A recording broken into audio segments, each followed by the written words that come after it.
said what any sensible person in my place would say. Thank God she's not a Yankees fan.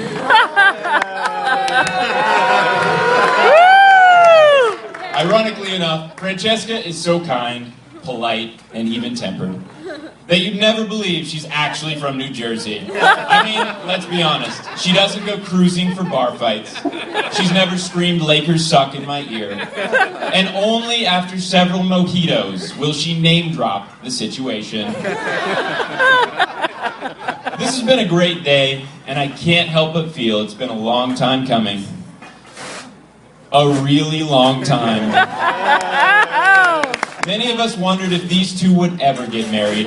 Now, I'm not here to assign blame for keeping us all waiting, but clearly it was Aaron's fault. Yeah. Still, he's been a terrific older brother. I've learned a lot from him, and we've always gotten along pretty well. But I'd be lying if I said that relationship was perfect. Aaron, I think it's time certain events come to light. When I was just an infant, my older brother tried to kill me. Obviously, Aaron had been driven mad with jealousy by such beaming adorableness. And so one day he snuck into the bedroom where I was napping and poured what seemed like a half pint of Hershey's syrup over my beautiful bald head. Now, PTSD is not something to joke about, folks, especially when one is diagnosed after a brush with death by chocolatey goodness. In all seriousness, he's an amazing person, a talented writer, and I couldn't have asked for a better role model. When we were kids, I wanted to be just like him. I even tried to dress the same. Often I'd sneak into his room and steal his shirts without asking, and I'm sure it drove him crazy. I'll also never forget how, when I began college, he let me live with him. It was a very difficult year, but I got through it because of his guidance. I know it's not easy having a younger brother who wants to copy you in every way, minus the Subaru Outback. So Aaron, I appreciate everything you've done for me. I know how lucky I am. In addition, no applause should be spared for our outstanding parents, Pam and Larry. Pam and Larry, who had 4 boys and yet managed to keep their sanity. Well, that's not entirely true. In fact, Mom, I think it's time for your pill. I'm going to be in trouble for that one. We owe our parents a lot for supporting us. My mom worked hard helping children with disabilities, or as she calls them, her 4 sons. She really is an impeccable physical therapist and an even better mom. After a long day, she would come home, make dinner, clean the house, and still have time to yell at us for not cleaning the house. My dad worked very hard too. As a physician, he always brought home the bacon and then taught us why it was wrong to eat it. By the way, if you want amazing healthcare coverage, make sure you're born into a family with a dad who can prescribe the good stuff. Whenever we were sick, he was there with a remedy. Right, Aaron? Strep throat, flu, you name it. My dad even sewed us up when we got a little wild and needed stitches. Most of the time, the injuries were not even caused by him.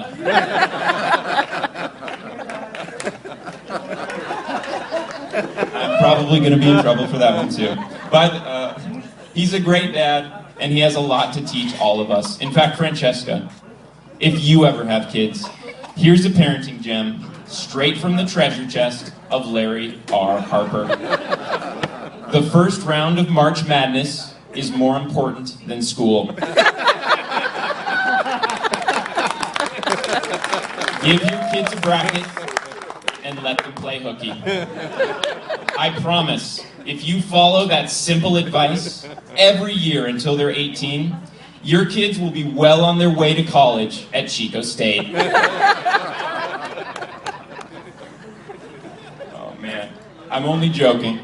Our parents are the greatest and we love them very much. I know they're excited to finally have a daughter, and I'm happy that I finally have a sister. Alongside my mom, Francesca is the most generous person you'll ever meet. She's cooked me about 1,000 gourmet meals, inspired me with her artistic talent, and turned me into a giant Bruce Springsteen fan. Suffice to say, I owe her a lot. But when you spend a little time with Fred and Janet, you'll know where her best qualities come from. Speaking of which, I'd like to take this opportunity to say thank you to Fred and Janet for helping put on such a beautiful wedding. I know you spent an arm and a leg on this reception and the Sinatra house. Originally, I wanted to make a joke about how Fred was going to surprise you all, Oprah style, by also paying for your hotel rooms. He wasn't thrilled about that idea. In fact, he told me that if I made such a joke, Quaker or no, he literally would shoot me dead. True story. All right, brass tacks time. The cliff notes on Fugus and Harper. Are you ready? Here's why they work so well together. They're best friends. They love each other. They love their animals. They're romantic. They laugh at the same things. That's a big one. They cook for each other. They go out. They stay in. They have great friends. They each give 60 and they take 40. They are both selfless by nature, and because of this trait, there is no doubt in my mind that they will be together until the end. Or at least until Francesca finds a way to land David right. Nevertheless, before we raise our glasses to them, I would like to honor our grandparents Gladys and Aaron Wesley, who are unable to be here tonight. They truly are the greatest generation. By their grace and wisdom, they have left an indelible impact on our family. I would also like to honor Tony and Gloria, our grandparents who we are lucky enough to have in attendance today. Tony and Gloria were married in April 1945 in Brooklyn, New York. That's right, folks, 66 years, no big deal. Once I asked my grandfather what the secret to his marriage was, he had some pretty sage and practical advice. Whenever I got into a fight with your grandmother, he said, I always had the last word, yes, dear. Thank you all very much, and cheers to the newlyweds. Yes! Woo!